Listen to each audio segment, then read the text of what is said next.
fiscal year 2000 sounded far off. And now, yes, I'm that old, but fiscal year 2032. So the county is made up of the overall government, which we control, and I have the honor to serve at the leadership of. But we also have a variety of other entities that are part of the enterprise that are created in state law, that are fiscally dependent upon the county government for funding, but they are independent for a lot of decision making. The Montgomery County Public Schools, Montgomery College, the Maryland National Capital Park and Planning Commission, Montgomery County Division, those are all created in state law.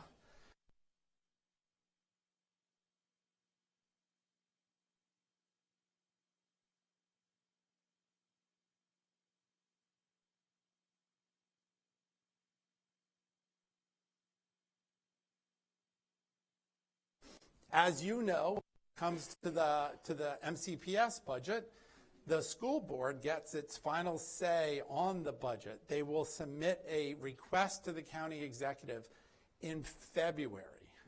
So, but the superintendent will lay out a proposed recommended budget to the Board of Education at some point in the middle of December, and then the Board of Education will hold hearings to develop their final plan, submitted to the county executive. The county executive has to submit his budget to the county council on the operating side on March 15th, because that is a Saturday this year. It'll be March 17th, and on January 15th for the capital budget. On the capital budget, the superintendent's already released a recommended plan that is pending before the Board of Education. I know they have a work session tomorrow on the capital budget, so they have to then make their final set of recommendations and decisions and then submit a proposed budget to the county executive. So Montgomery College has to go through the same thing, the Park and Planning Commission, and even WSSC Water follows a similar process.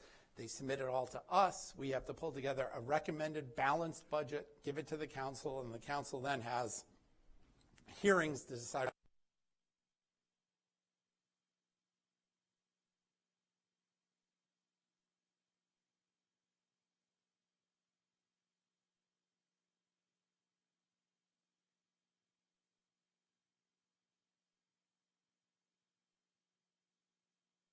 Into place on July 1st of next summer. Sorry that I went through, I gave you more or less all the information on this slide while I was talking, but on the prior slide, but here is where we are in the September, November community engagement, asking for comments. We are collecting all of the requests. Again, I'm talking about the operating budget. All of the requests from the county departments are being submitted over the next few weeks. There are in budget, and there are many analysts here from OM. As the director of that office before becoming CAO, the county executive reviews all the budgets. Again, the biggest piece of our budget is the Montgomery County Public Schools, and the school board doesn't have to submit their budget to us into the middle of February. So that means we have weeks to make decisions about more than 50% of our budget, but they are very collaborative. We have been working with the school board. We have been working with Dr. Taylor as the superintendent to get information all along. Carla Silvestri, as the board president last year, established a working relationship with the new superintendent with the county executive, and that's been very effective. So thank you very much, Carla, for taking on that leadership role. And again, then it goes into public hearings and the council adoption the Thursday before Memorial Day.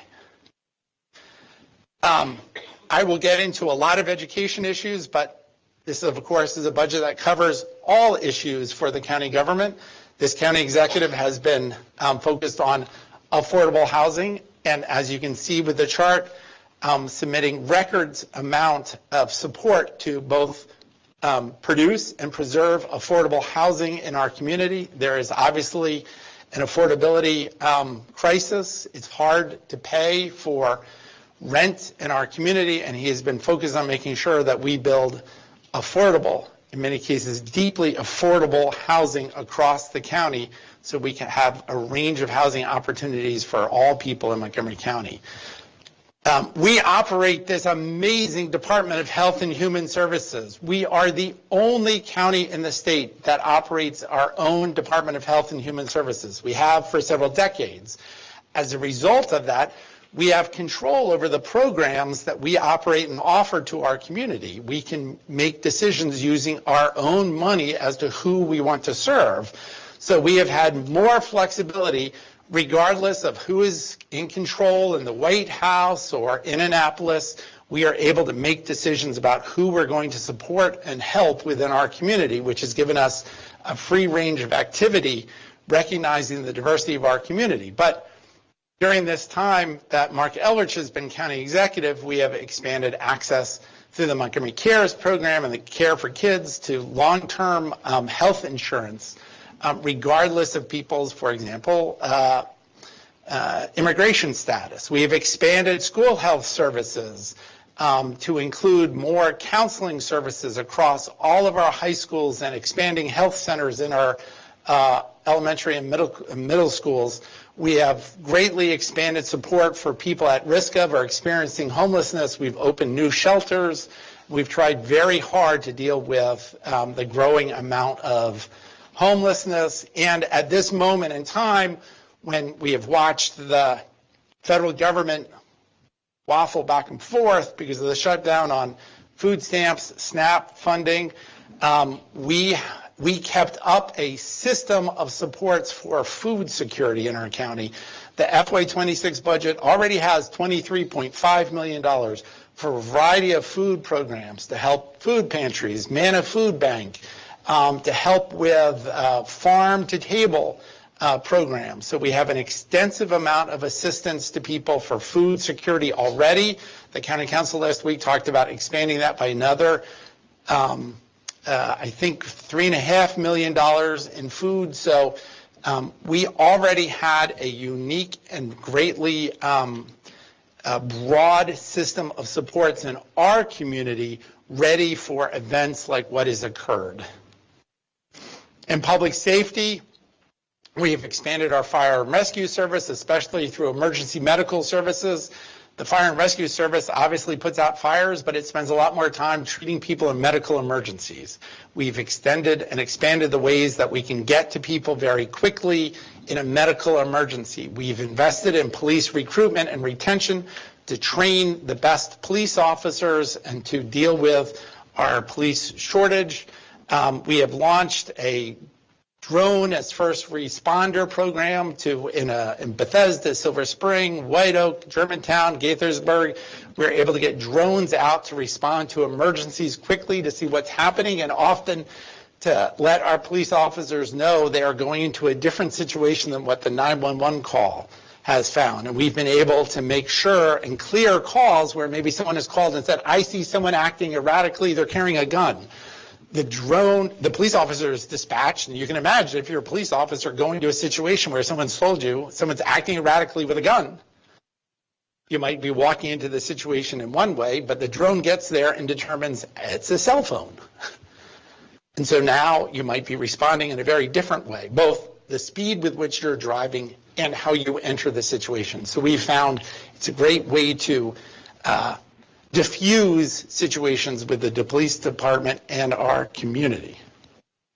In transportation, we have made all of our ride-on buses fare-free so people can ride anywhere in the county, whether that's on Flash, on Ride-On Flex, on our Ride-On Extra service, or on all general ride-on buses. We are developing bus rapid transit. Again, the Flash system, right now it's operating from Silver Spring to Burtonsville. That will expand to Columbia. We are working on a connection from the Wheaton Metro Station to Montgomery College, right here in Rockville, to connect the two ends of the Red Line on bus rapid transit along primarily Beers Mill Road.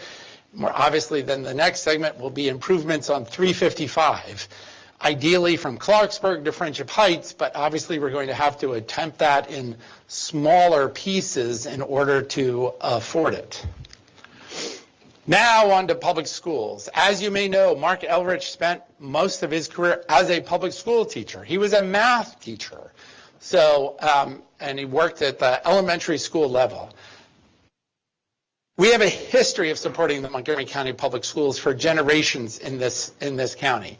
But as you can see, in the Great Recession, we saw actual cuts in the per pupil spending that went into the public schools at the depth of our recession.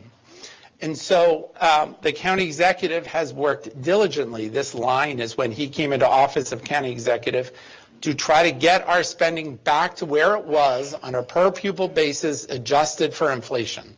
So obviously from 2008-10 to today, we saw an uptick in the number of students, but we also saw an uptick in inflation. And so if we were spending at the per pupil peak in county dollars from FY10, which was $16,806, we've been able to get it up over the last 7 years to $14,624. I think that number would be slightly, in fact, higher with the new enrollment numbers that have come out for the current year, since enrollment actually went down below projections when this chart was made. So we have tried to catch back up to make sure we are spending, adjusted for inflation, the same amount of money that we were more than, at this point, 15 years ago. So these are historic increases, and in fact, last year, it was the largest ever single year increase, and over the last 3 years, we have added, last year we added $210 million in new county funds, just county funds. There were additional state dollars that came in to make up part of that. So again, reminding everyone, the school board has to make the decision about the funding request that is put into the to the county executive.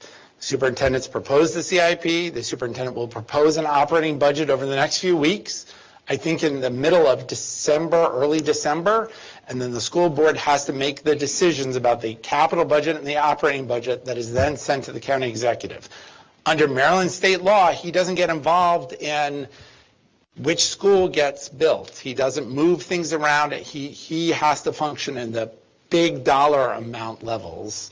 And even the county council really gives just the appropriation, and it's the Board of Education that has to make the determination both in the request and then in adopting the final budget in June after the county council as to what exactly they're going to spend the money on, how many teachers they're going to hire, what are the pay increases, what are the schools they're going to build. Those all by state and county law are left to the elected officials who make up the school board, which is why it's so important that Carla Silvestri, a school board member, is here to hear the presentation. There are 8 board members, 7 elected countywide, and 1 representing the students, so a current high school senior.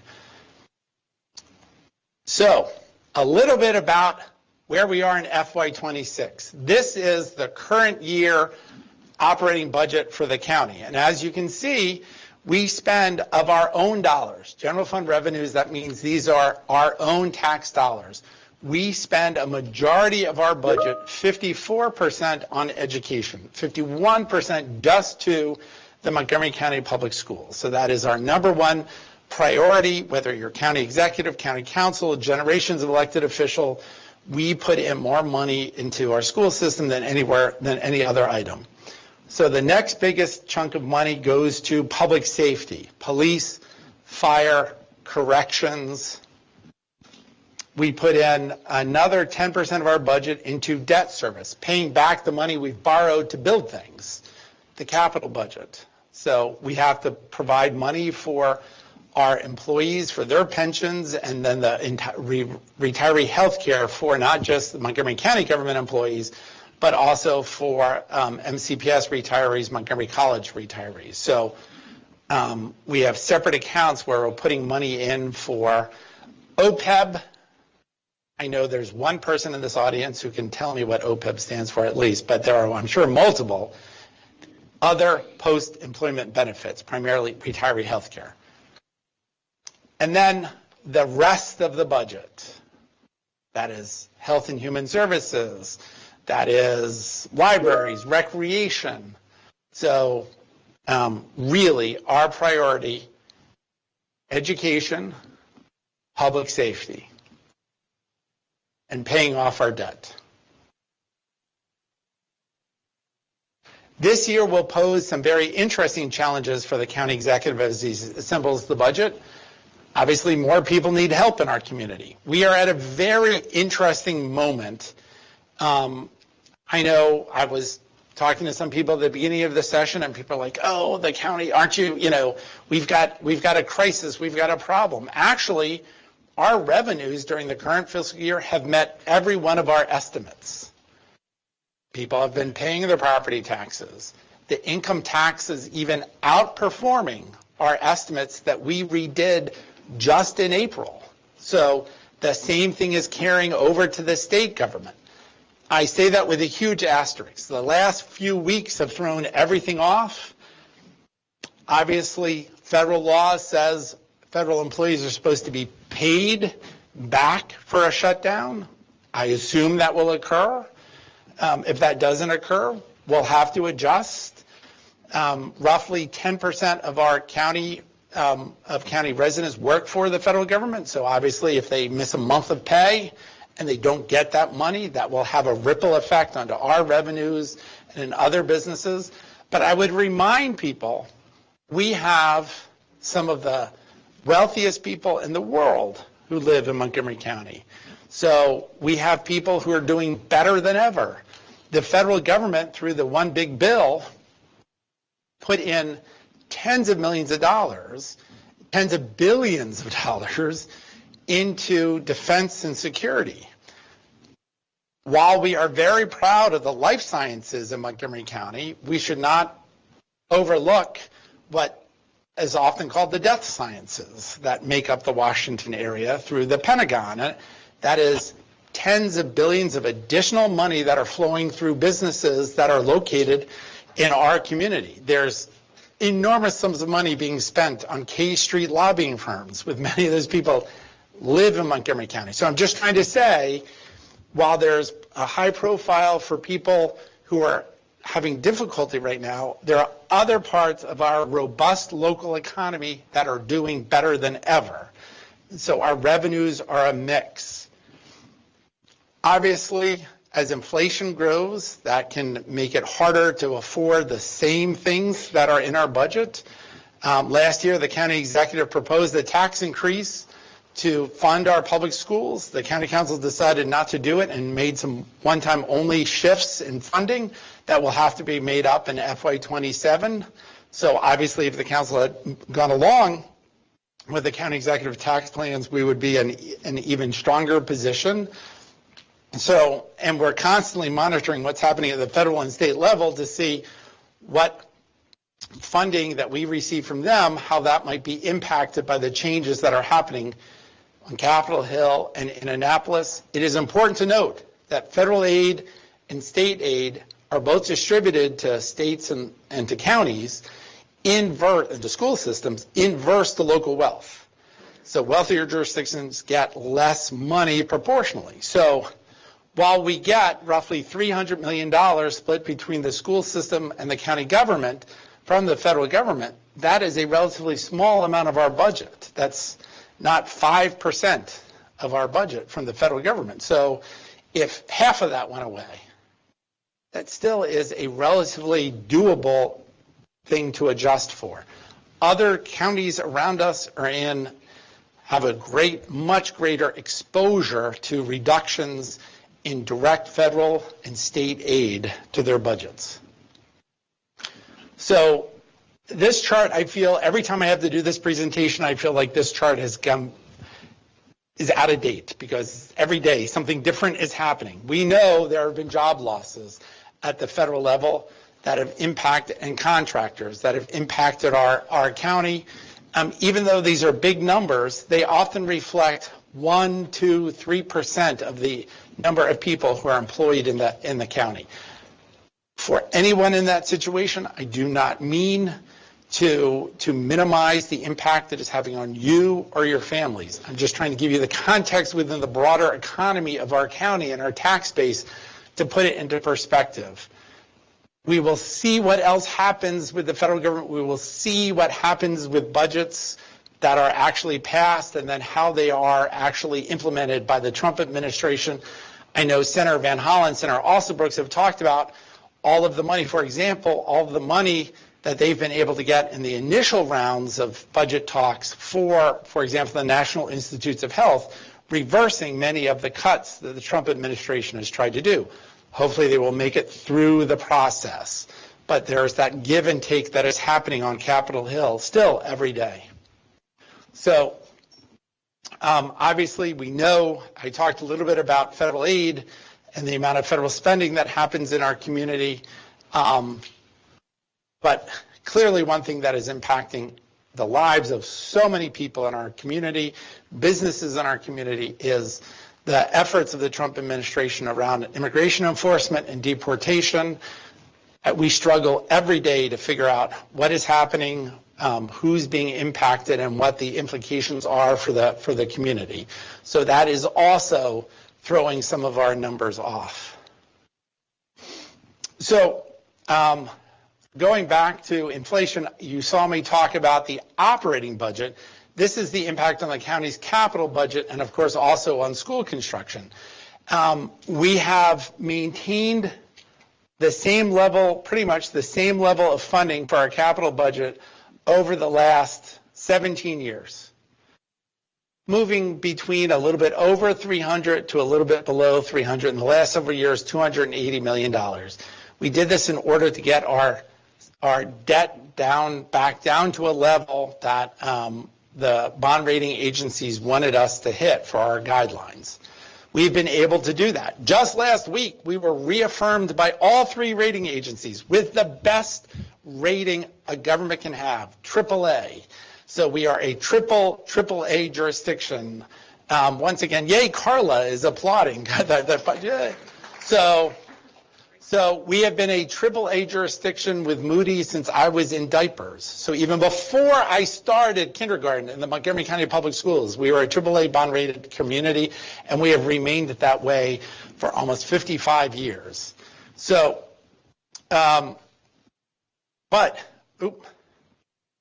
this blue line on top shows this is what if we wanted to keep pace with inflation within construction, this is what we should have been spending.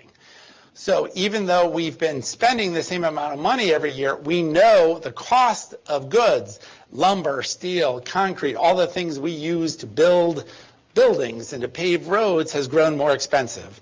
So if we wanted to be doing the same thing, if we wanted spending $300 million in 2009, we should be spending almost $560 million in 2026. So that loss in buying power has meant we are doing less. Even though we are spending the same amount of money, it is buying us less year after year. And the county executive has been trying to get the county council to recognize that and move forward, to recognize the rising costs that are impacting our operating budget. We picked out a few things, capital budget. We picked out a few things that we spend money on through the capital budget. Buying a bus more than doubled. Every square foot of new school construction over a decade has more than doubled.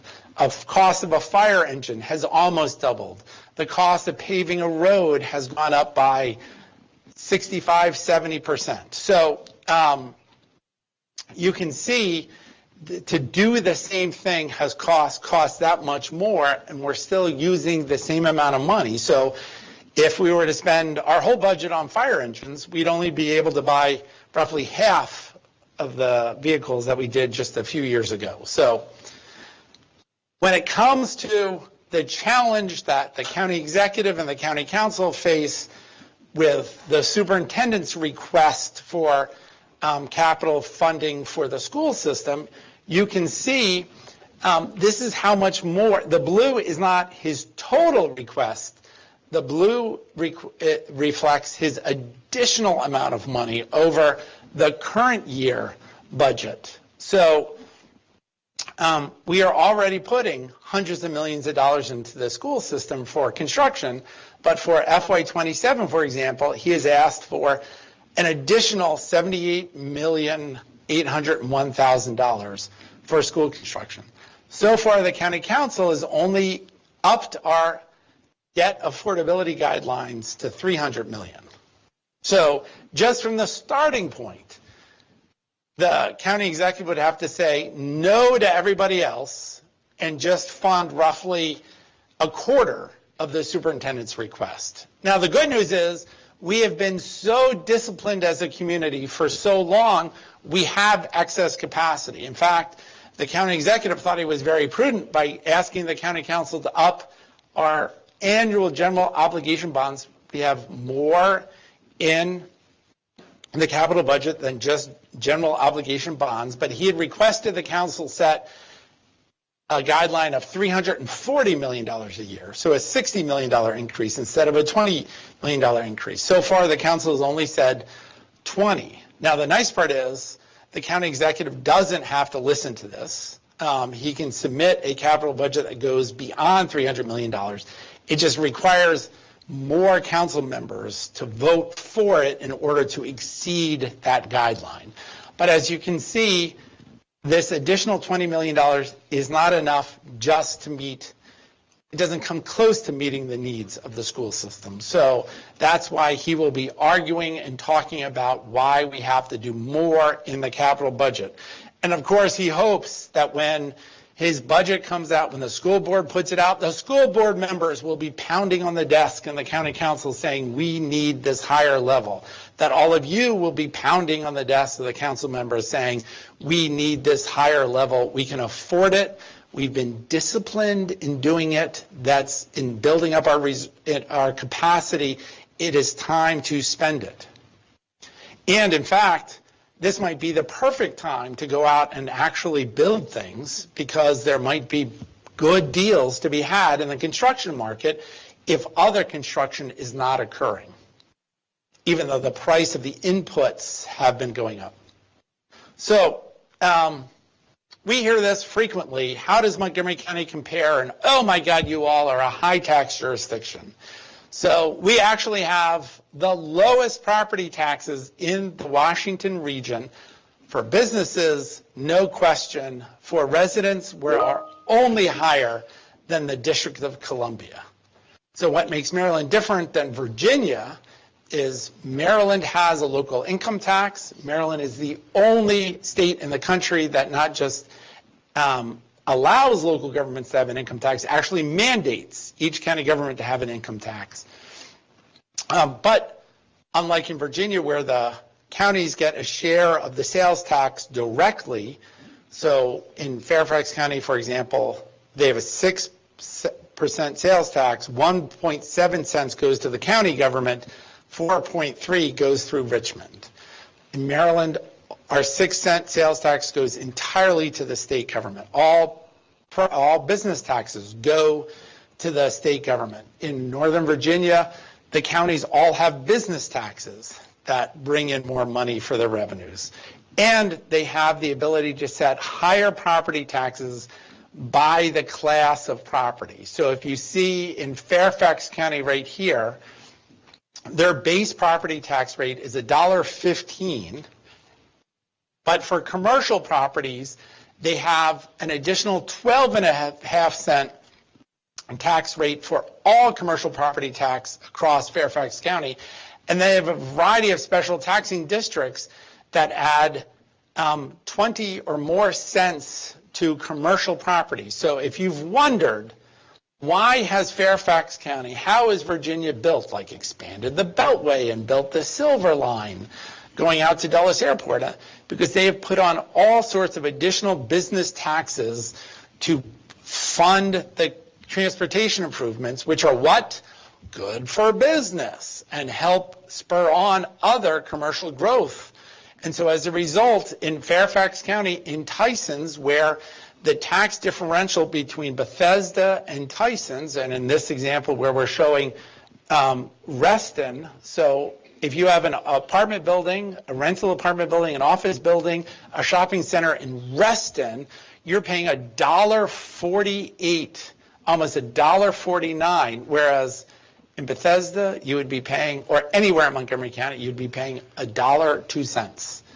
That differential, that nearly more than 45 cent differential gives them the ability to build transportation improvements and relieves their capital budget from having to support both transportation and schools. So it gives them greater flexibility for infrastructure that we do not have in Montgomery County or Maryland as a result of state law. And then the District of Columbia has a special case because the district has complete control over their budget when Congress doesn't meddle. They have a much lower residential property tax rate, but for buildings valued at more than $10 million, so a shopping center, an office building downtown, they charge almost $1 more for a property tax. So that means they have more robust funding in order to do some of the transportation improvements. And for those of us who've lived here in a long time, we have seen transportation investments in Virginia and in the District of Columbia and seen how they are outpacing us on one of the foundational sets of projects that help build the economy and the tax base. Which is why the county executive has been pointing out that Maryland has a tax system built in the 1960s, formulated in the 1960s, when we were a residential suburban community, when the state and the federal government was investing money in the highways like 270 in the Beltway. That doesn't work any longer. And in fact, the way we have things set up in Maryland, most of our roads are the responsibility of county governments. We maintain 5,400 miles of roads in Montgomery County.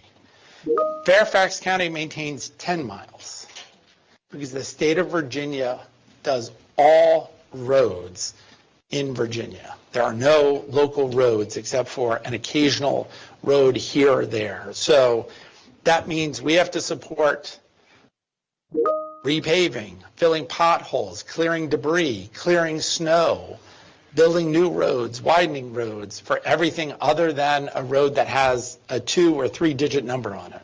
So if you're driving on the Beltway, that's a state road. If you're driving on 355, that's a state road. But if you're driving on Randolph Road, that is a county road, for example. Most of our roads, again, in the county obligation, and we have to pay. So with that, I have rushed through as quickly as ever. I think my OMB colleagues are going to be like, oh my God, he set a new speed record to get through, because really this is about you standing up and sharing your ideas and comments. So we will now go to questions. We have microphones. Mark Roper, playing the role of Phil Donahue, Oprah Winfrey, right there is. Yes, but unlike Phil Donahue, I won't roam through the audience. So to be fair to everyone, we're going to ask everyone to form a line behind me, so that way we can come to everyone first come, first serve. Absolutely. I'm ready. I will also hold the mic. My job is to hold the mic.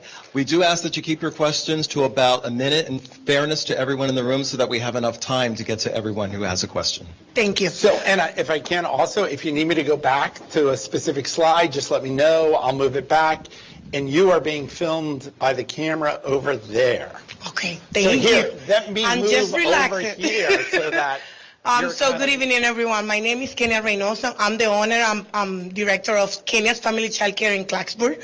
So my question is, what is your solution to our child care crisis now?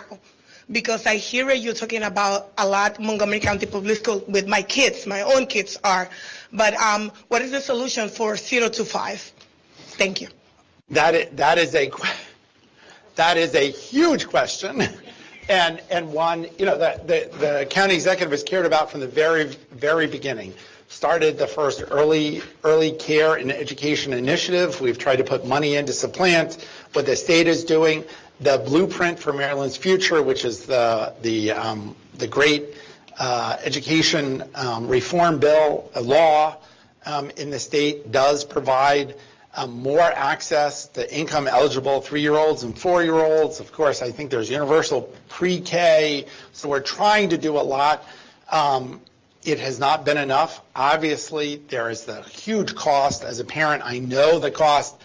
Unfortunately, I have a 22-year-old and a 19-year-old, so it's been a while since I paid for childcare, but it was a lot then. It was a struggle then, and that number has only grown. So We put in money to help centers with capital costs. We put in money to help with training. We put in money to help with tuition assistance, as does the state. So if you have more specific issues, we've got a number of our subject matter experts. Louisa it looks like you know Louisa. And of course, Lori Garibay Aquino, who's right there. That's part of her portfolio as well. So please do also hit them for specifics or ideas, or make sure, if nothing else, we know how to contact you to keep you up to date with what is happening on issues that you might want to be involved in with the county. Thank you. Mr. Madalena, next year I'll be going to Whitman for high school. I'm here tonight on behalf of my family and my neighbors because my older sister is at tech rehearsals for the Whitman Autumn Play. When my family moved to Westbard in 2021, my parents told me that even though it was a cut-through road with a double yellow line, the county's master plan said that in a couple of years it would be converted into a cul-de-sac, and me and my brother and the other kids in the neighborhood would be able to play street hockey and street football at the end of the court. But until the county enacts the master plan and closes the intersection, the most aggressive drivers will continue to use our block to go around the traffic signal on their way to the shopping center. It has been 2 years since the road construction was completed. Now there are 32 new townhouses under construction on our block. Our block is getting all the negatives from the new construction and density in the master plan, but we are still waiting for the traffic protection we're supposed to get under the master plan. In March of this year, Michael Paler emailed our neighborhood to tell us that a decision had been reached to follow the master plan and close the road, and he explained that it would take some time to obtain permits from the State Highway Administration, but that the process was officially underway and then construction would begin in early 2026. We celebrated. Since then, the project has been put on hold and no one in the county government is communicating with us. You said last week at the Spanish Language Forum that an announcement would be coming out very soon about our road closure, but it has been over a week and still nothing but silence. My question is this: are you going to follow through with the county's master plan for our block? The executive's term lasts for only 1 more year, and no one knows if the next executive will respect the master plans or not. So thank you for your question. The one thing that has changed from last week to this week is the county executive, who was in Asia on a trade mission, is back. So we will be moving something very shortly. It should probably come as no surprise to many people in this room that we are a large organization. We try to be nimble, but we are also a bureaucracy. And there are rules that we have to follow because there are people watching what we're doing and will challenge us for things where we don't follow the process that is laid out for us, whether in state or county law. So, but nothing has changed with the commitment to the master plan, and we will still be coming out with something soon. And maybe, when does your sister's play start, and what is it? I'm not 100% sure. Because I was going to, I don't know, maybe it'll be in time for the show. But anyway, thank you for the question, and I know that is a concern we are hearing from many of your neighbors. Yes. Thank you. Thank you. Hello, I'm Rich Biajitsky, member of Strong Towns DMV, resident of downtown Bethesda, and soon-to-be father. With the cost of housing driving families out of Montgomery County, we need to encourage development of more housing so families can afford to live here. To help achieve the goals of Thrive Montgomery 2050 of compact development along major corridors, the county should consider implementing a land value tax shift, charging lower rates for assessed building value and higher rates for assessed land value. This would encourage development of the housing we need to lower costs for families while keeping the overall tax burden the same. Will the county work with the state to allow for implementation of this tax shift to spur development? So, while I cannot give you an absolute yes to your specific question, we are working each and every year in coalition with the county council, with our state legislators, and with the Maryland Association of Counties to come up with broader authority for the way that counties can assess taxes to try to achieve some of the goals that everyone wants, notably Governor Moore, who is talking about affordability all the time. So I'm sure that will be part of the conversation. I just don't want to say absolutely yes to Mark Eldridge saying yes on that. But this has been one of the ideas that we have talked about as a way to spur affordable housing construction and development in the county. But I wanted to come back to this slide just to remind people of the significant progress that the county has made during this county executive's term to put in additional money, record amount of money into the production and preservation of affordable housing. He gets it. He knows that we need to have deeply affordable housing and housing for families in apartments. That it's one thing to have a studio apartment that is affordable, but you need 2- and 3-bedroom apartments that are affordable in all parts of the county so that people have access to jobs, great services, good schools, and that should be all over the county and not just in specific communities. Thank you. I also want to point out that Debbie Spielberg, who is Special Assistant to the County Executive, has joined us in the room too. Hi, how are you? My name is Stacy Gans-Khan. I'm a lifelong resident of Montgomery County. I'm a former administrator in the school system, former PTSA president at all levels, and I have 3 kids that went through the system. I'm an educational advocate and consultant, and my question today has to do with special ed.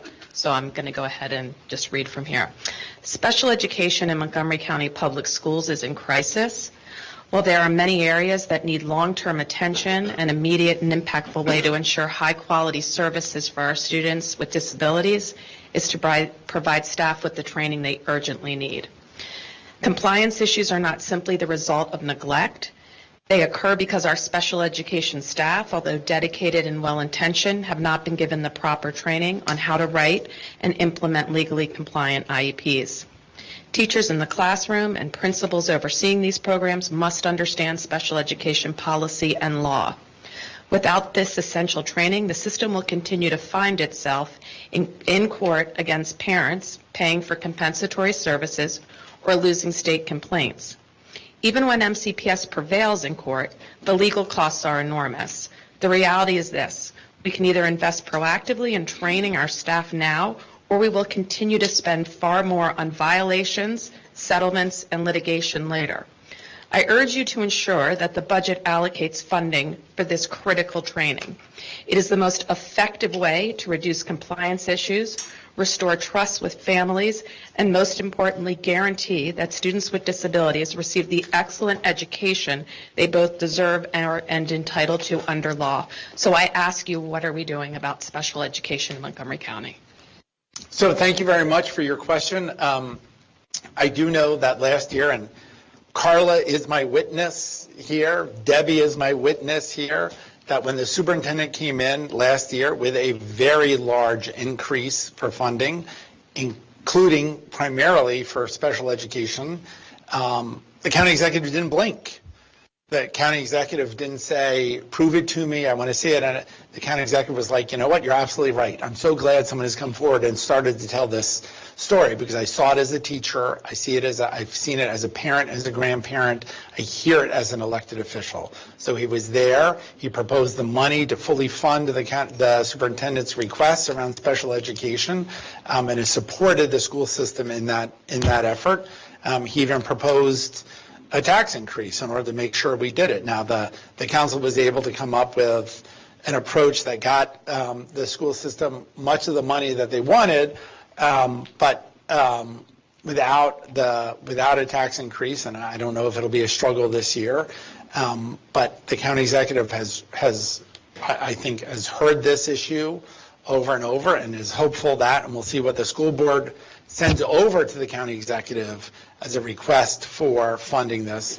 Not only is Carla here, but David Stein, who's the president of the Montgomery County Education Association, is also here. You may know David, but you might want to talk to them as well to connect, to hear what is happening, and what, at least from Carla, what's the board's current perspective on it. So thank you. And I forgot to say, when you talked about lifelong, I started kindergarten at Burnt Mills, I went to Stonegate, then went to White Oak Junior High School. I'm old enough, there was a junior high school, and then my parents sent me to a Catholic high school, so I didn't go to Springbrook. My kids went to Rock Creek Forest, Westland, and BCC. So I've seen it as a perspective of a student, a parent, and in a variety of roles within the community in and around public service.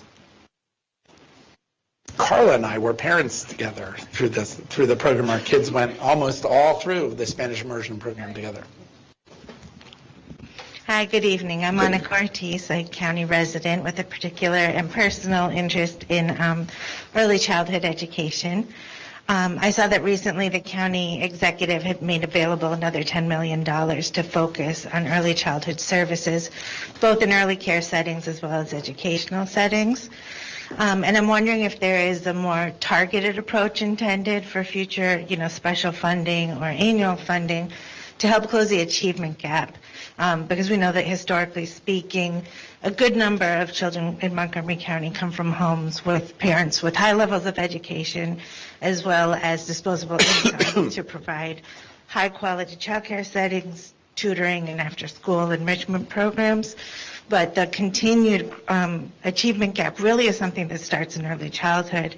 So if there's an intentional effort or focus to do any more prevention in terms of services, specifically on early childhood education, not general child care, which is a support in other ways for working families. So I don't know if one of my colleagues over here wants to give you a more specific answer than your detailed question deserves than what I would be able to throw out. There are microphones right there if Lori Garibay Aquino, who is the head of our Division of Children, Youth, and Families within our Department of Health and Human Services. All right. Thank you for that. So within the Early Childhood Services team at HHS, we've conducted a number of multiple studies. We've had 2 that have been published, I think, so far over the course of the year. The first one really provided insight into the gaps that we see across the county. And as a result of that, we've worked closely with a lot of our community partners to come up with a plan of action to address those gaps. So in terms of the availability of providers in different parts of the county and also the quality of those services offered. Another study that was just published, I think last week or this week, talked about kind of the income inequities that we see among child care providers as well. So we are working very closely with our partners, with the county executive's office, to take those findings and come up with an action plan to address that. Sorry, and if I could just go one more layer, is there anything distinctly focusing on school readiness and early childhood education? So I know that there's an effort to support working parents with the fees associated with putting their children in child care, but either supporting training for child care providers or just making more Head Start and pre-K slots available. Yes, so especially to the most at-risk and low-income special ed families. Yeah, definitely. So this year, the team was awarded the Head Start and Early Head Start grant at the federal level. Part of that money is going back into communities for our early child care providers, and the focus is really on training, making sure that we're closing some of those gaps that we see in school readiness. So those are things that, we would work with the providers to help kind of track and track those outcomes as well. Appreciate it. Thank you. Sure. Thank you very much. And make sure if they don't have your contact information, or Lori might have an advisory board that you can be a member of. Lori is a Silver Spring resident and an Oakland Terrace parent, too.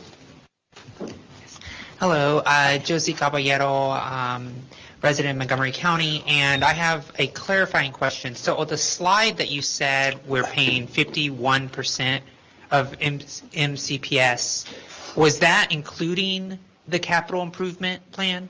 So this is just the operating budget. That's just the So operating this is budget. just the FY26 operating budget and Okay. how much of our just our tax revenues, so not state aid, not federal aid, how much of our own money we put into the school system, which is 51%. Okay, great. So my question is, we're about to go into the capital improvement plan, and I've talked to many teachers that are having their schools shut down, and it's a very, very terrible situation when that's happening. And we know in the last budget, we saw teachers fighting their hearts out to get the special education, to get the raises that they deserve, to hit their operational budget. Now we also have the capital improvement plans that we have to do at the same time. So the knockout, drag-out fight that really closed at the final bell to get that money, are we prepared for that same fight for not only to maintain the teachers' needs in the school's operating budget, but also the fact that we have to do this capital improvement plan for our crumbling school infrastructure? Is there a plan for that, or is it just like we're just going to go for it? Like, what's your thoughts? So obviously, the superintendent has laid out a plan, submitted it to the school board. The school board has to take their vote first, as the elected officials empowered to do this. So they have to take their vote and then provide a final set of requests to the county executive to figure out. He is hearing from people all over the community who are concerned with many aspects of the plan the superintendent has laid out, especially the ones dealing with unexpected closures or uses of schools and moving things around. So he is hearing from that. I do have to caution the way that state and county law is structured. The county executive doesn't get involved in the move this money to that. It's really, he's got to put in an amount of money based upon the request of the school board, and then the school board, once it goes through the executive and the council, then has the final determination as to what they move forward with. Ideally, they will do that through the public process and honor the commitments they've made. I would point out to everybody that, one of the interesting and I think most surprising moments of all of the presentation slides the superintendent put out, and I'm sorry I don't have it in my slide deck, was the current and future enrollment of the school system through my entire lifetime. The school system has been, since for the last 40 years, the school system has been on an upward trajectory of enrollment, going from 90,000 to 165,000. We will now, over the last few years and continued for the remainder of the projection, his projection is a loss of 16,000 students.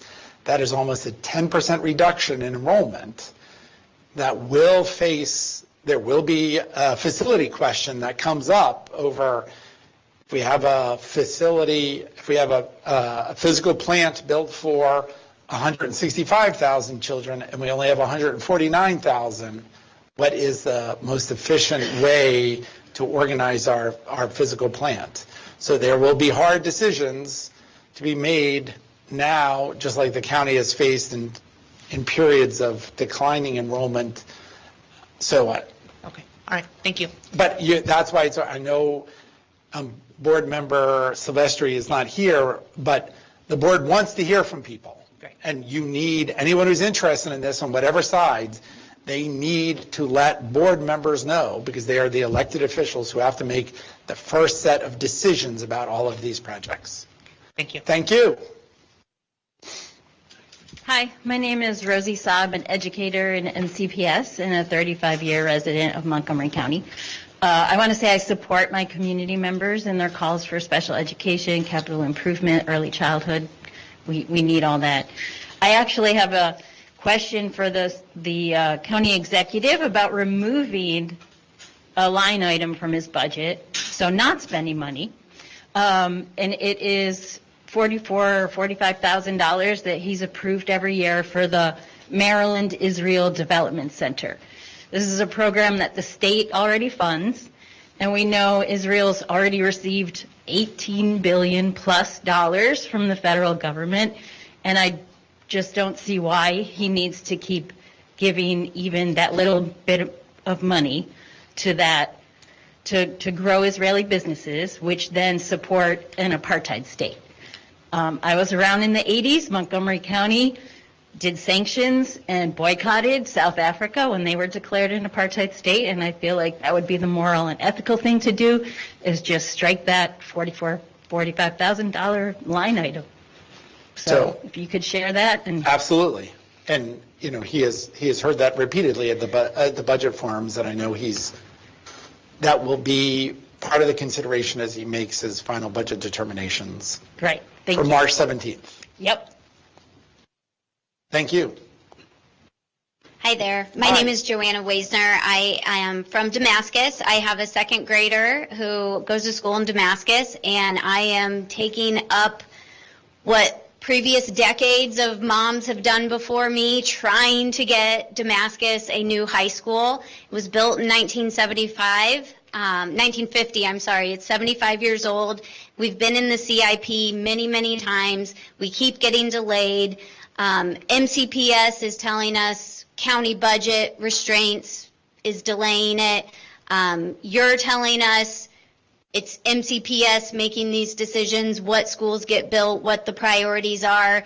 I don't want to waste my time moving forward with something that many people before me have tried and failed, and just gotten plain frustrated with and stopped trying. So can you please tell me how I can not waste my time and how we can get a new school built for Damascus in the next CIP budget?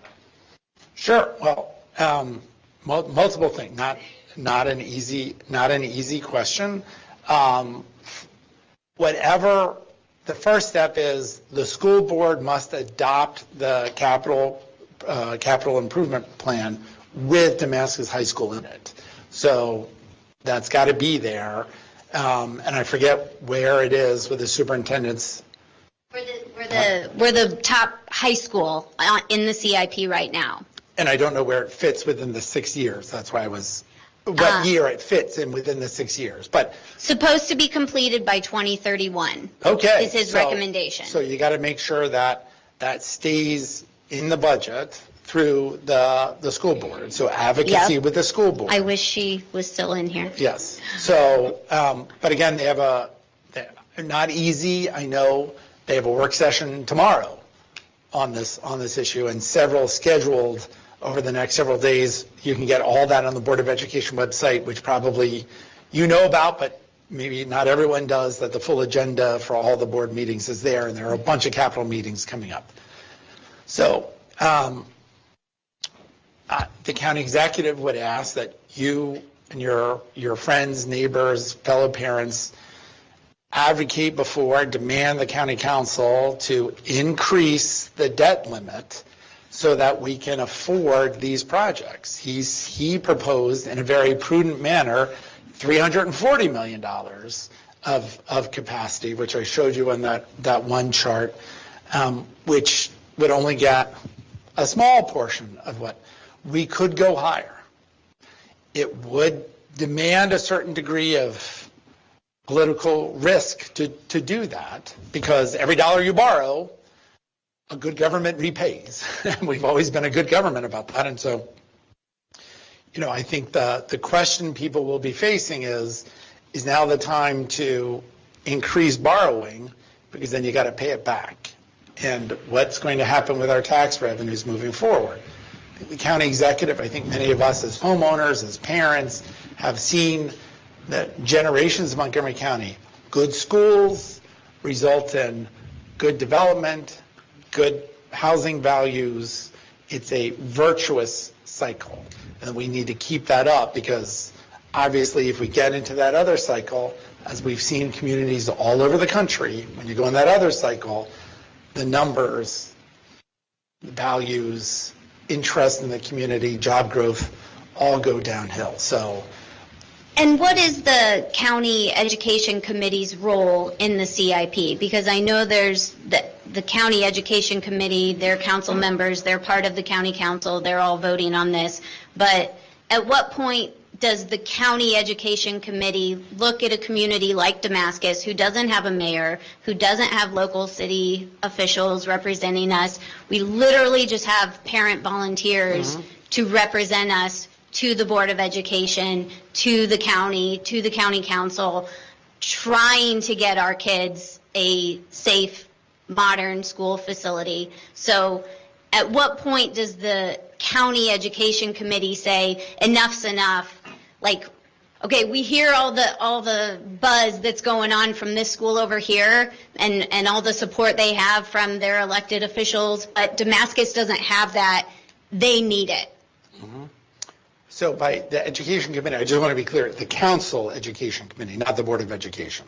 Correct. Okay. Yes. So the council education committee, which is Councilmember Will Jawando. Yes. Councilmember Kristen Mink, and currently Councilmember Gabe Albornoz, Albornoz, who has already announced that he will be departing the county council. So I don't know who it will be come these decisions in the spring and in the winter and spring. But yes, they get the first crack at it. They get to determine the first set of recommendations that then go to the full council. I do want to remind everybody, well, you said there's no mayor in Damascus. The vast majority of Montgomery County residents live in unincorporated areas. And so even in the handful of places where there are incorporated areas, when it comes to the school system, the mayor of Gaithersburg, the mayor of Rockville, the two largest municipal governments, they might get first on the agenda out of courtesy, but those cities don't put money in. It doesn't buy them an earlier place in line, for example. Every resident of Montgomery County has the same representation on the county council. You have a district member, in your case, Don Lutke, and you have 4 at-large council members. So every resident of Montgomery County is represented by 5 members of the county council.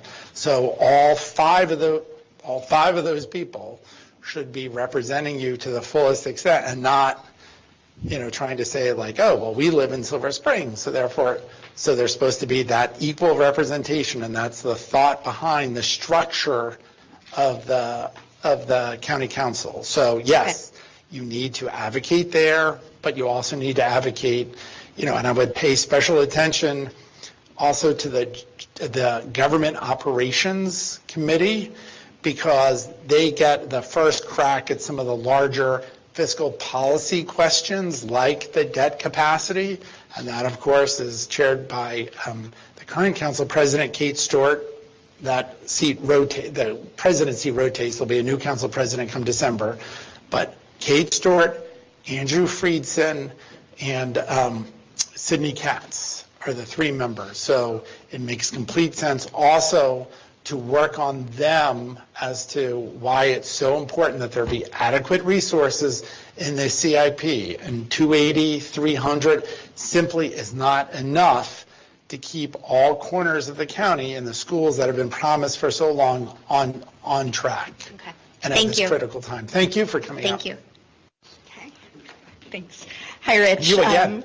I know, me again. I'm so sorry, but I'm wearing a different hat this time. I welcomed you with my MCC PTA hat on, but my day job is Executive Director of Nonprofit Montgomery, and I would be remiss. I hadn't heard.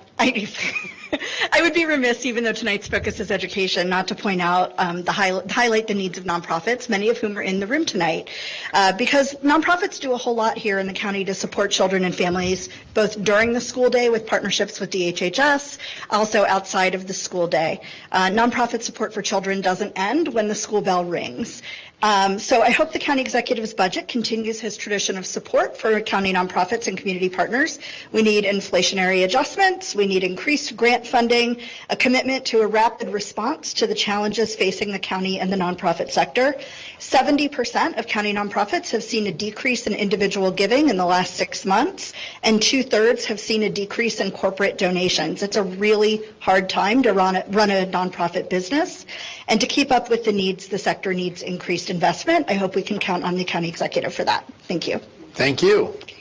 And I know many of those we are hearing from many of your colleagues on the same issues.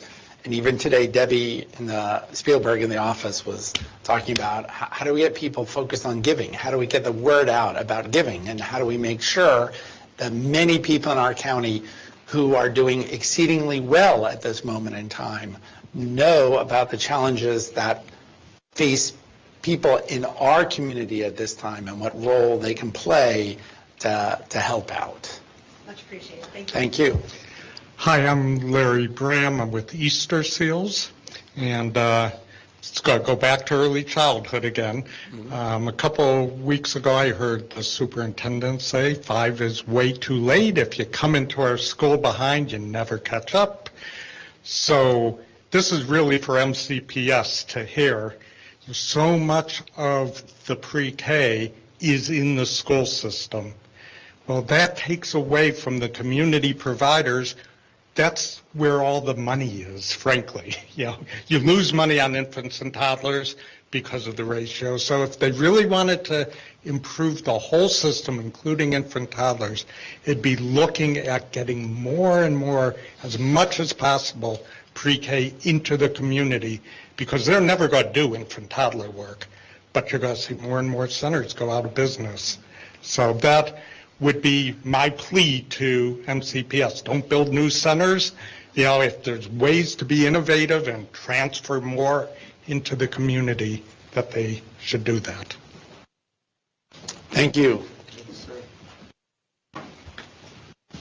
Good evening, everybody. Good evening, everybody. Good evening. I thought I was in the room by myself. Greeting, everybody. My name is Dorian Rogers. Pronouns he, him, his. I am a lifetime resident of Clarksburg, Maryland. Clarksburg graduate, Seaburg. I also work for an organization called Young People for Progress with our family and friends. I know we have friends with us with Jews United for Justice, but youth are just our future. They are now. And right now, particularly when it comes to restorative approaches, with the shift in, let's say, the code of conduct. I know as a alum myself, sometimes we're often told as students, and this is something that I was reminded by a student, that we're told to show our work, right, as students, right? And even though I'm old, right, I'm 25. But if students are told to show their work, if teachers are told to show their work, and if parents are told to look over the work of their students, then it's important that our administrators and it's important that our county leaders and our bureaucratic offices show their work, especially in using our tax dollars to advance our communities.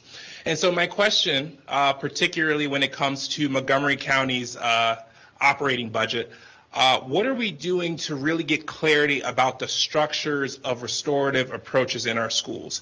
I ask because oftentimes we're asking questions as to how restorative approaches happens from the teachers' classrooms to the offices throughout our schools, but we're often getting roadblocks when it pertains to clarity as to how those funds are used structurally through MCPS's line-by-line expenditures. And so my question from the county exec's perspective, what is being done to analyze MCPS's structures to implement restorative approaches, and most importantly, making sure that our funds are used to take care of our students, recognizing the already alarming numbers of suspensions in our schools?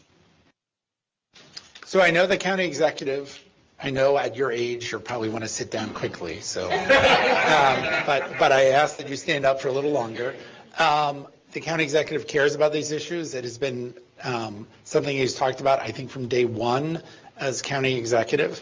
There are, not to disappoint you, and I think he would share sometimes the same frustration you heard about, show your work, because, we often, the request that we get from the school system is often very high level. Big numbers, and we'll get this very dense book, but we'll be told here we just want 10 million for this, $100 million for that, and not we really don't get into, and state law in general does not give county governments the ability to get into that level of detail. So I would say now is the time to be advocating with the superintendent, because he's putting together his budget plan that will come out in the middle of December. So again, this is always building. If you want something, if you need something, if you and colleagues want something, you've got to be pounding on the superintendent right now to say, this is the change we want, the budget numbers, the initiatives we want in the budget. Because it starts with them, and then you got to do the same thing then. It's not a simple process. You got to do the same thing with the school board to make sure whatever gets in or isn't in, and you want it added, then the school board hears your vision about what to go in, and then moving it along through the executive and the council. You have many allies through this process in order to do that. I would also, again, make sure maybe you're working with them. I mean, you talked about Jews United for Justice, but also the teachers, the Educators Association with the MCEA. I think it's important, if you don't already work with them, to reach out to them. And David, the president, is right there in the red jacket. Social studies teacher, right? Math, oh, even better, math teacher. So just like the county executive, sorry. I don't know how I got that wrong, but a fellow math teacher. And so to talk with them about what you can do to advocate for this, where they are in their own advocacy, and maybe there's a happy coalition to be formed to push the superintendent for whatever initiatives you're looking for, at least some funding for that. So thank you. No problem. Now you can sit down. And hopefully you'll put it all on TikTok. Yeah. I'm 56 years old. No TikTok videos are coming from this question. So Well, you never know. There's a video right there. You could be going. You might already be going viral. I don't know. This is true. My 17-year-old would be stunned. Proud. She would be proud. Oh, yeah. So my name's Amy Ackerberg, and I'm Ackerberg Hastings, and I'm a resident of the Twin Brook neighborhood of Rockville.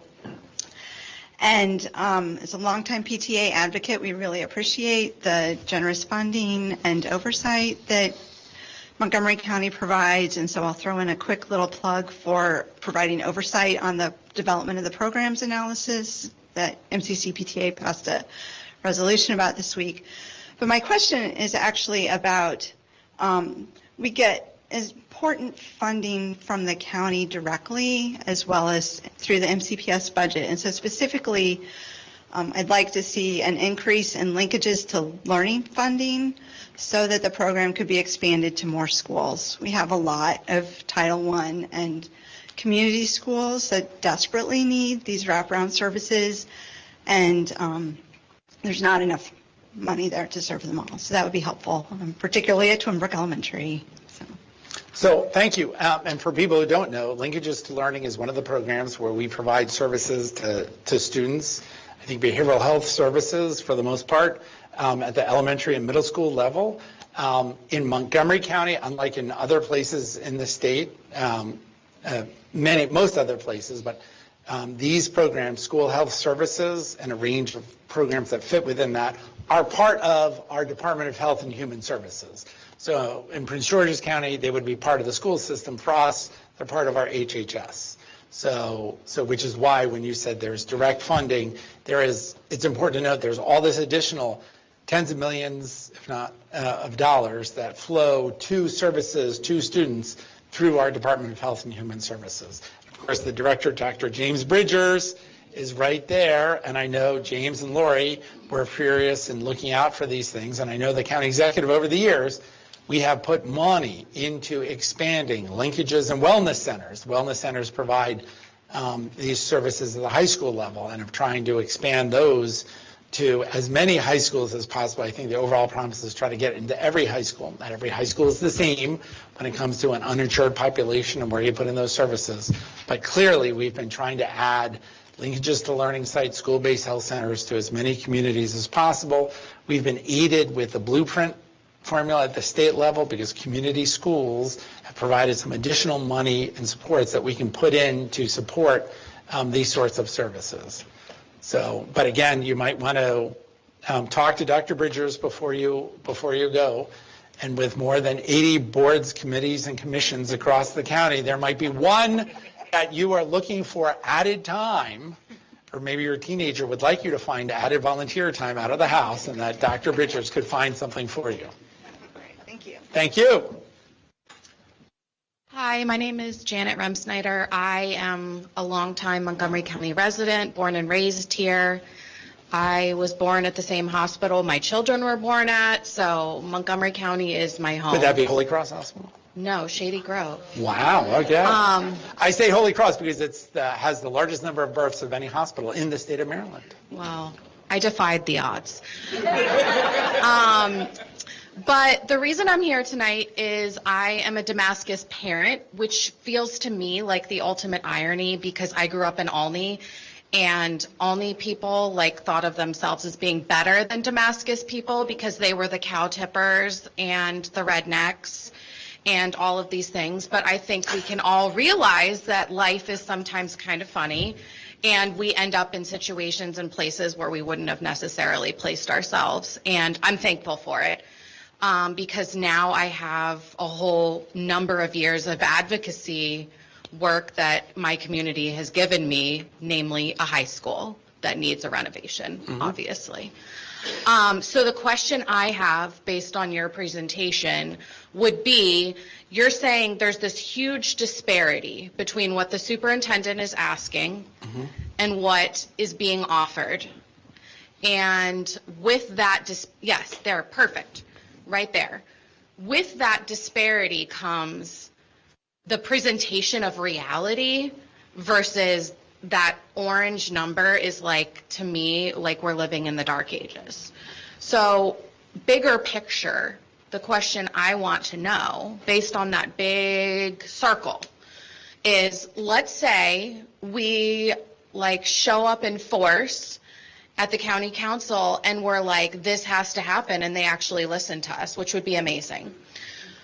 Let's say we get those gray numbers that our county desperately needs. And this is not a life of extravagance. This is providing this building, this room that we're sitting in here with an update that is updating schools that are 75 years old, things of that nature. And with that reality comes, does that pie, that big circle, does that get bigger? So are we talking about that circle is going to just start going out? Or the other reality is MCPS has been overlooked and underfunded, and does that percentage get larger? So I'm referring to this graph here as well as the bigger circle graph that you were just on before this. Do you want me to go back to that one? Or? Well, I'm just providing it for a reference Yes. for people in the room Yes. because I'm referring to two different things. Yep. But so currently you're saying 54% goes to education. So let's say we get the funding from the county council and they're like, yeah, let's do this. We have been living in the dark ages. Let's go.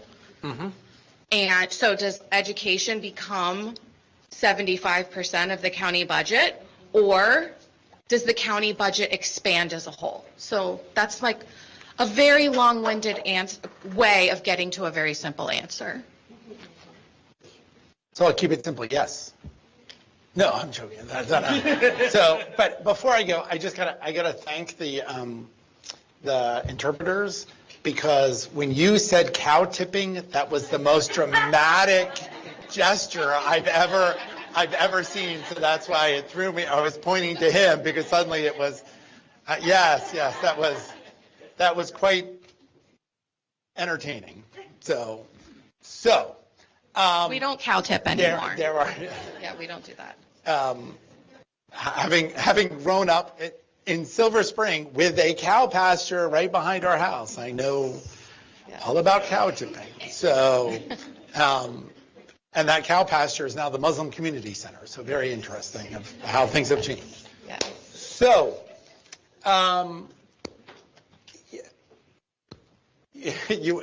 you asked a simple question and it is a confusing answer. That donut chart that you saw, the way that if we were to get these orange bars much higher, or get them up to match the blue bars, the funding for that would primarily sit under debt service.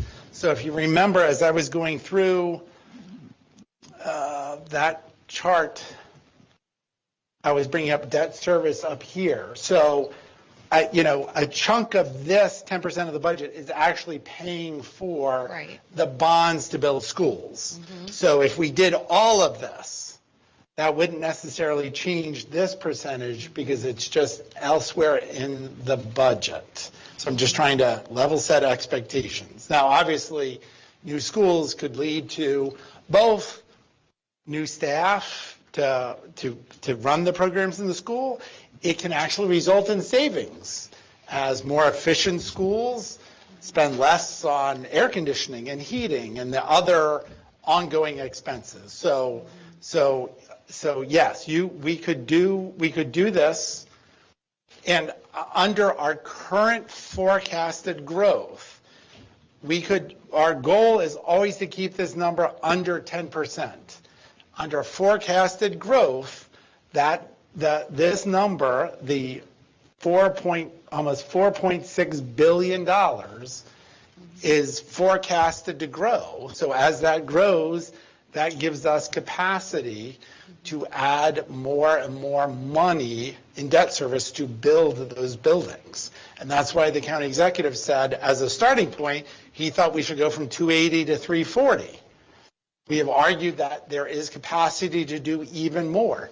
We may not be able to meet, without other revenue changes, the superintendent's current plan, but ideally we could do a lot more than that little $20 million that the county council has set aside, which is why when I was answering the questions of your neighbor and colleague, I was talking about the need to not just talk to the Board of Education and not just the Education Committee of the County Council, but also the Government Operations Committee. Because those three people, Councilmember Stewart, Councilmember Friedson, and Councilmember Katz, will play a very large role in making a recommendation to their colleagues as to what level of borrowing we can afford. And so they need to be on board as well. So you need those 6 people, and out of an 11 members, 6 is a majority. You need the 3 on the Education Committee, Councilmembers Dewando, Mink, and Albornoz, or someone will be a new person, and then Councilmembers Stewart, Friedson, and Katz. So, but we can do this. We can do this. We have flexibility. I might be killing some of the OMB staff that are sitting right behind you, who I've conveniently been trying not to make eye contact with during the meeting because it puts stress on the budget. Every dollar you borrow, you got to pay back with interest, and you're making an obligation for 20 years. But I think the county executive, lifelong educator, someone whose life path has been shaped by educational opportunity, understands that good schools, great teachers, great facilities is good for the economy, it's good for the tax base, it's essential for children and their life opportunities. So it's a virtuous cycle that we need to invest in. So it's a virtuous donut we need to invest in. I guess this is last simple follow-up question. Is there any way? You promise it's a simple follow-up I do, I question. promise. Okay. Is there a way in some world where somebody sitting at a desk who's really good at math, because I'm not, could create what this pie would look like with the superintendent's recommendations so that we can understand the implications of what he is asking for? Yes. Great. Thank you. So we have, I have tormented enough OMB. Oh my God. Louise has already got a chart that she's already got a donut chart there. Sure. Yes. Yes. But the CIP donut and tomorrow is actually National Donut Day. So how that fits into this. Because I think it's a good advocacy perspective to have, because what we're asking for means this group or these people might not have. Yep. Or if what we're asking for from our county elected officials is that our debt service, that dark green area, goes from 10% to what he's asking for again, 25%. Or does that mean the MCPS blue gets larger? So that's my So ask. we can do that, and thank you for that suggestion, because obviously, not only does the county executive have to make decisions about formulating the budget, as soon as he does, we have to go from formulation to advocacy. Because we've got to take the proposals that he's gone out to the public and said, this is what I want to do for all of you. Yes. And he has to work with you to then go advocate to the county council. This is what I want to do. This is what the school board wants and the superintendent and the community. This is how we can afford it, and this is what it's going to do to us in the future. Right. This is the cost that we are signing up for in order to do this, so that everyone knows. You brought up transparency, so that everyone knows this is what we're talking about. This is how we can afford it. But this is the deal we're all making, because we are the ones that will be paying the bill for years to come for that borrowing. So yes, we can do that, and that's a great point, and I thank you for that. Thank you. And literally tomorrow is one of 2 National Donut Days. So it's not the big one. Don't go to Krispy Kreme looking for free donuts or Dunkin' Donuts. That's the day in June, but Thank you so much. it is. Appreciate your time and Thank you. careful, thoughtful answers. And my wild hand gestures. Thank you. Hi, my name is Ashley Vespoli, and I am also a Damascus parent, but I have just another version of the question, and I understand we're living in a world with competing priorities, we're living in a county with competing priorities, and while I'm absolutely advocating for Damascus High School, I want to advocate for MCPS on a broader scale. I 100% commend Dr. Taylor for bringing us back to reality, because our schools have been neglected. Some things that you said tonight really resonated. That our property taxes outperformed the estimates, that some of the wealthiest people in the world live in Montgomery County. And yet the same level of funding for the last 17 years. I have had the pleasure or the plight of listening and being a part of so many Board of Education meetings over the last couple weeks and months. And I have heard from all of my colleagues and parents that are in the trenches with us fighting for basic improvements. I've heard my heart goes out for Twinbrook, my heart goes out for Damascus, my heart goes out for Wooten and Magruder. And so to stand here with a straight face, can you tell me, you just mentioned that to ask for that much more money and there would be some political capital, but is the county executive prepared to go to war with us? Because that's what needs to happen. You'll see me pounding, you ask me to pound. I will pound here. I will pound before the Board of Education. I will pound before the County Council.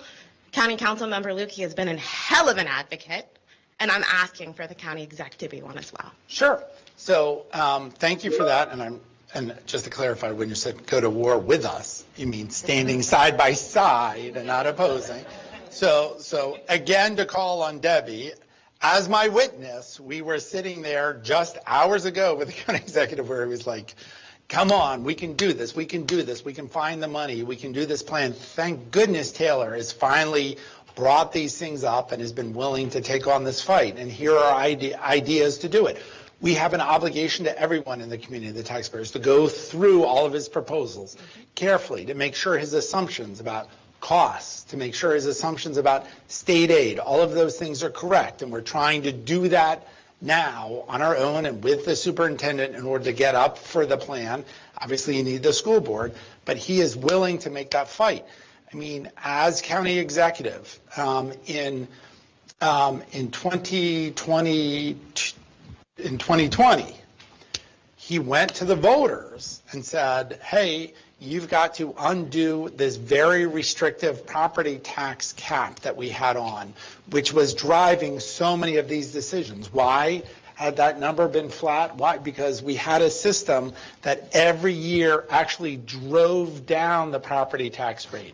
The most bizarre thing, from 2000 to 2020, the property tax rate was lower even though the county council had raised the property tax 5 times because it kept the charter amendment that was put on in the 1980s kept driving the property tax lower and lower, and then eventually the council would have to reset it because it was making things unaffordable. So he's been brave enough to go before the public and say, hey, this provision, which has resulted for some of you with lower property tax bills, is driving us in an uncompetitive manner, and it will only turn out to hurt the county.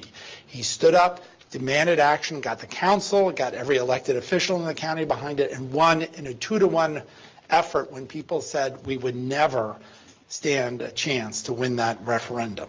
I want to remind everyone right now, the same forces behind that charter amendment wants to put a spending amendment on that will prohibit the growth of spending in the county by no more than inflation. So it wouldn't matter what was happening with schools, what was happening with the number of kids, needs, whatever, we couldn't go beyond that level. These are the types of rules that get them put in place that sound nice, but drive a government ultimately into ruin and the community with it. So I just wanted to put out that word of warning. He is willing to stand up, as he has repeatedly, proposing increases in taxes if necessary to fund our school system. He has done it, I think, 3 times as county executive over 7 budgets. Twice the county council agreed with him. Once they rejected, or did I have it? Huh? Well, they haven't agreed to everything, but they have done twice, they've done some rate increase. This past year, they said no, but I don't know where we will be come March from a revenue outlook and any proposal of taxes. I'm not saying the county executive is already thinking about a tax increase, but we have a lot of flexibility. Knock on wood, if our estimates continue to move forward, if strong parts of our community, of our economy continue to perform, we could be in a good place to meet many of the proposals that the superintendent has laid out. But you will need to work first on the school board.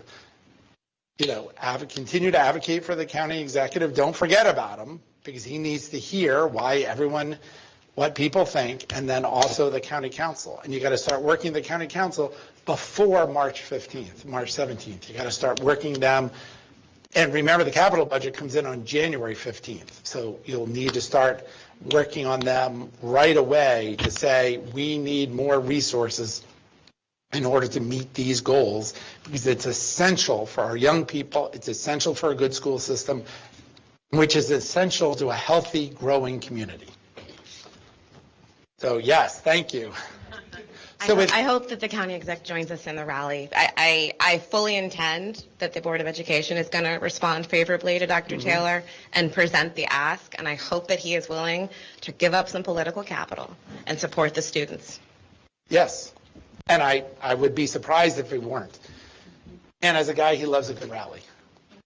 So thank you all very much for your time. Serendipity, it's 8:40. So we had hoped to end by 8:30, so it's 8:40. I thank you all for all your questions. If you have more comments you want to ask people, remember Dr. James Bridgers is here. Lori Garibay-Aquino, Louisa Cardona, Mary Anderson, many people in the room, Faisal Amin and Corey Orlowski are going to answer your questions. Thank you all very much. Have a good evening.